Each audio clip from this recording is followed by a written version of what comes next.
توی این سایت همه چیز مخوف و ترسناک و عجیبه.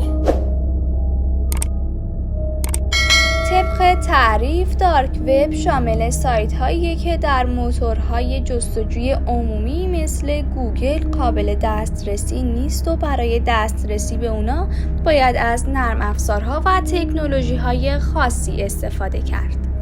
دارک وب شامل بخش‌های مختلفیه که هر کدوم ویژگی‌ها و کاربردهای خودش رو داره. بخش‌هایی مانند تجارت غیرقانونی، تبادل اطلاعات، فروش سلاح، قاچاق مواد مخدر و خدمات هک و نفوذ امنیتی در دارک وب وجود دارند. استفاده از دارک وب با خطراتی هم همراهه. با توجه به عدم ردیابی و ضمانت امنیت در دارک وب، کاربران در معرض خطراتی نظیر هک و نفوذ، کلاهبرداری، برنامه‌های ضد ویروس ناامن و عملیات غیرقانونی قرار می‌گیرند. اگه تا اینجا از این ویدیو خوشت اومده لطفاً لایک کن و تا آخر با ما همراه باش، چون در آخر یکی از بزرگترین سایت‌های دارک وب رو بهت معرفی می‌کنم. دارک وب فضاییه که فعالیت‌ها و اطلاعات اون به طور قابل توجهی غیرقانونی و غیر اخلاقیه. به همین دلیل دسترسی و استفاده از دارک وب در بسیاری از کشورها غیرقانونیه و ممکنه با پیگرد قانونی هم همراه باشه.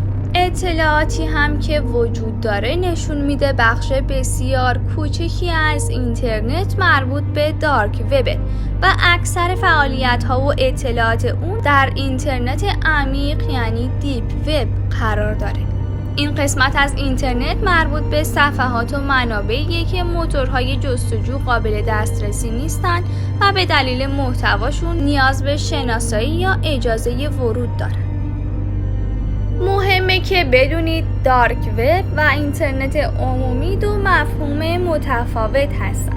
اکثر افرادی که از اینترنت استفاده می‌کنند به صورت معمولی در دسترسی به اینترنت عمومی مشغول هستند و با دارک وب آشنایی ندارند و یا به اون دسترسی ندارند.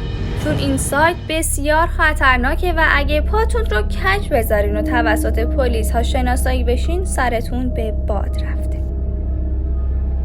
و اما بریم سراغ بزرگترین سایت کنونی دارک وب، آلفابی، سایتی که در سال 2017 به وجود اومد و یه جورایی خودش رو شبیه به آمازون دارک وب کرد.